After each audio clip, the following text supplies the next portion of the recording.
If you're wondering if you can refinish only the top of a piece of furniture, this is the video for you because the answer is absolutely yes. Hi friends, welcome back. I'm Jess, and today I'm going to be taking you along step by step into how I refinished just the top of this little round table here. Naturally, the top of our furniture gets the most wear and tear, and sometimes it's the only part that actually needs to be refinished. And by focusing on only the top, you can save yourself so much time and effort by leaving the lower half in its original condition. So if you have a piece of furniture that you're looking to refinish only the top of, just keep watching because I will take you along into exactly how to accomplish that and give your piece a totally fresh new look. I purchased this round pedestal table from a local thrift store for about $20, knowing that it would need a little bit of love. It probably even looks worse now than when I bought it because we've been living with it in our family room for about 1 year and have been obviously abusing it a little bit. But you can see the lower portion is in pretty good shape, hence the top only refinishing method for this video. I personally like to clean furniture first with a degreaser to remove any gunk or grime that could otherwise get pushed into the open grain during our next phases. Crud cutter is my go-to, just spray it on and wipe it down with a microfiber cloth or a rag.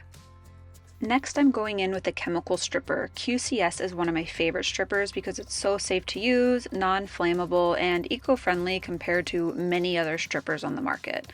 I applied an even, thick coat and let it sit for about 45 minutes before going in with my wire brush to work out some of the stains. Fine steel wool would also work great.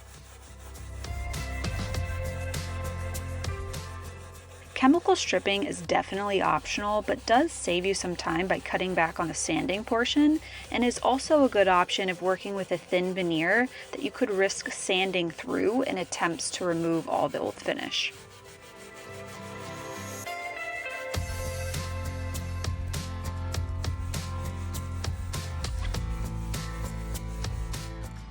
Once all the stains were removed, I wiped the piece down, removing a good majority of the old finish.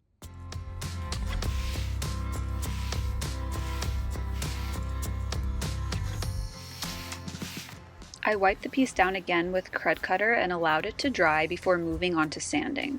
I'm starting with what we consider a low grit sandpaper, 80 grit, to remove the remainder of the old finish.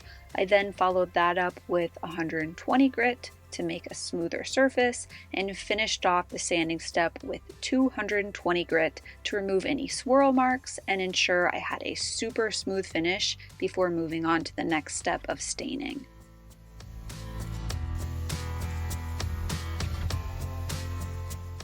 You'll notice here some spots almost look wet. These are actually wood tannins bleeding up to the surface. It's really nothing to worry about, though it can look alarming if you're seeing it for the first time. After sanding is complete, you'll want to remove any sanding dust. I do this by wiping down the piece with the 50/50 denatured alcohol water combo. It's a great way to clean up the surface, and the alcohol helps it dry super fast, so if you're impatient like me, you can move on to the next step of staining a little faster than if you just used water alone.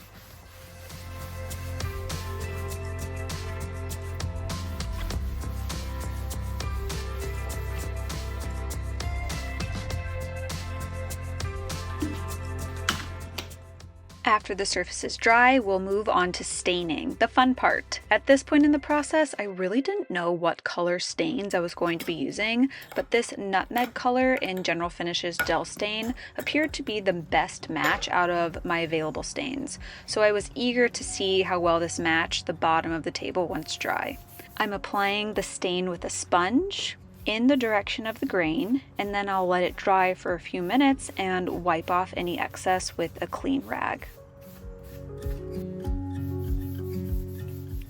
This is such a beautiful, rich color, which is one thing I just love about gel stains.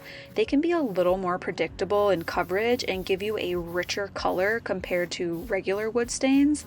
This is because they act more like a paint and sit on top of the surface of the wood compared to a regular stain, which are meant to truly penetrate the grain and can give you a little more irregular or streaky kind of coverage, in my opinion.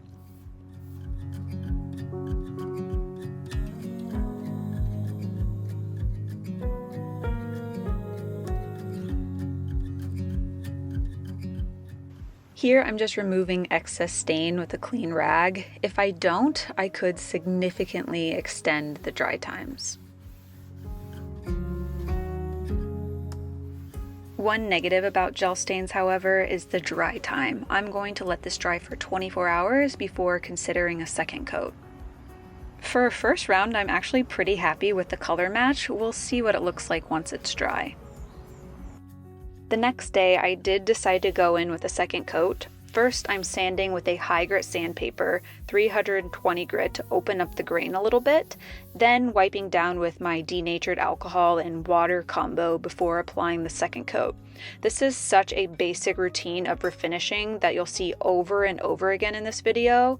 Sand, remove the sanding dust, stain, let dry, and repeat.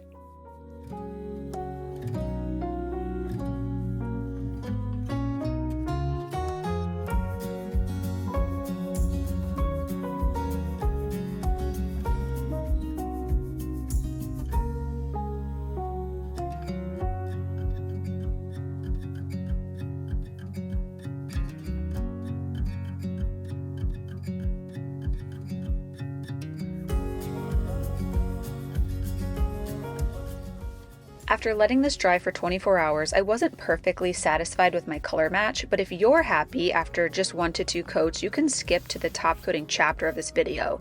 Next, I'll be playing around with some color matching techniques.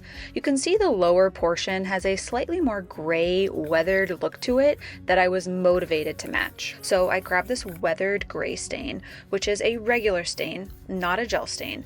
But yes, you can use it over a gel stain. I just don't expect the color to penetrate quite as much as compared to if I had used it on raw wood. Because remember, we have a partially sealed surface with the gel stain as a barrier.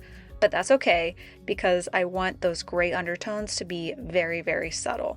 I was actually pretty nervous to apply this gray color over the good thing that I had going, but I was so committed to the best color match humanly possible. To avoid a really rich gray uptake though, I'm working in very small sections and moving pretty quickly, only letting the stain sit on the wood long enough for me to grab my rag to wipe it back. When working in small sections, it's always a good idea to keep a wet edge like I have pictured here. This will keep the areas seamless and avoid any streaking between those small working areas.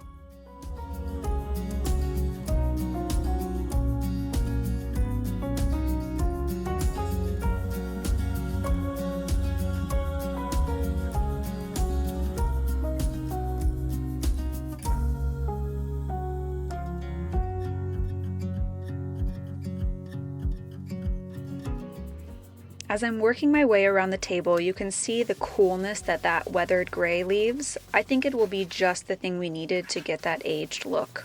Though, we're not quite done yet. We still look a little hazy. You know the drill by now. We're sanding between coats and removing any sanding dust before moving on to another layer of stain. I know. I thought this was going to be easier too, but we're going to go to 4 layers at least. Next, I'm going to go over the gray with a warmer stain. I thought about using this dark walnut color, but after doing a little sample test, I think it's going to be way too dark for the top of this table. So instead, I decided to add another layer of the gel stain in that nutmeg color to add back in some warmth and darken up the top just a tad. But because I don't want too much richness in this layer, I'm working in small sections again to avoid too much stain uptake.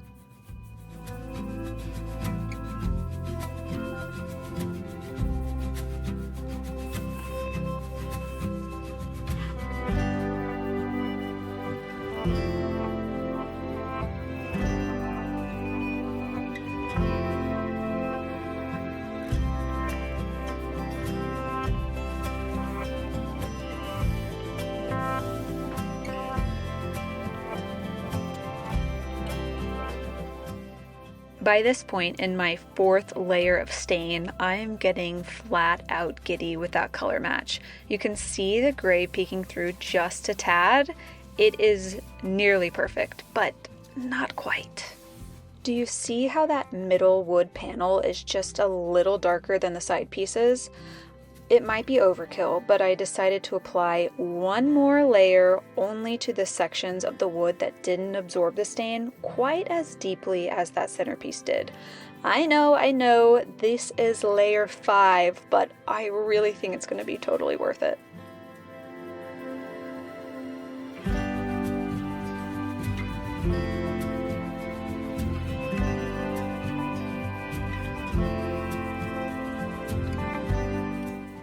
As suspected, that 5th layer made all the difference. Now I am finally satisfied and we can move on to top coating.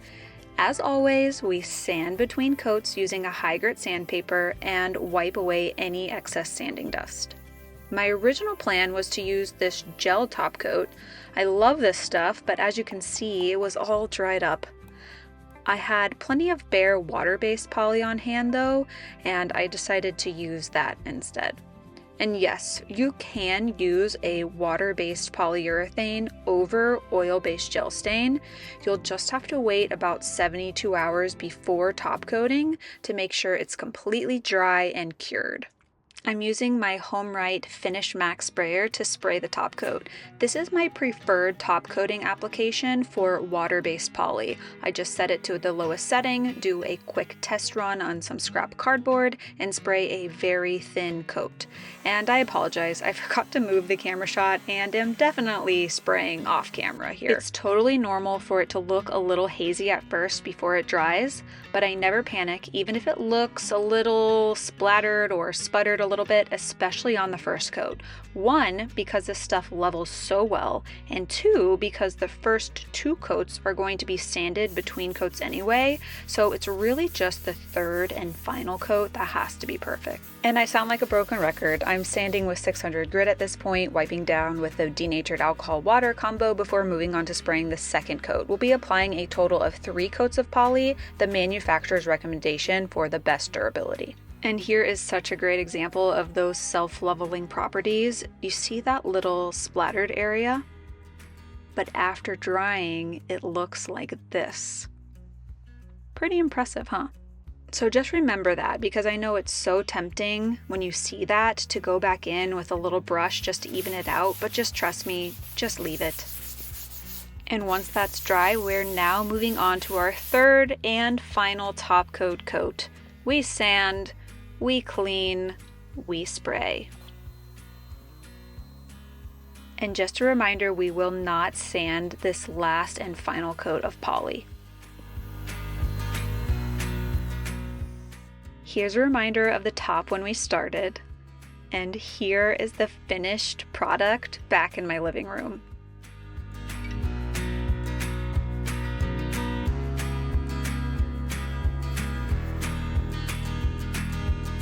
So as you can see, not all furniture needs a full refinish.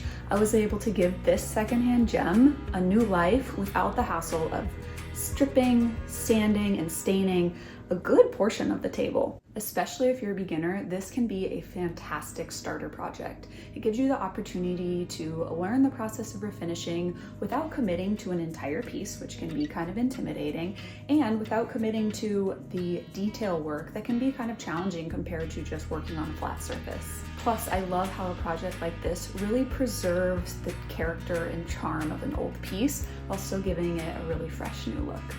And I just want to say thanks so much for watching this video. If you like this video and want to see more DIY or furniture refinishing projects, just hit that subscribe button and be sure to give this video a thumbs up. I'll see you guys next time.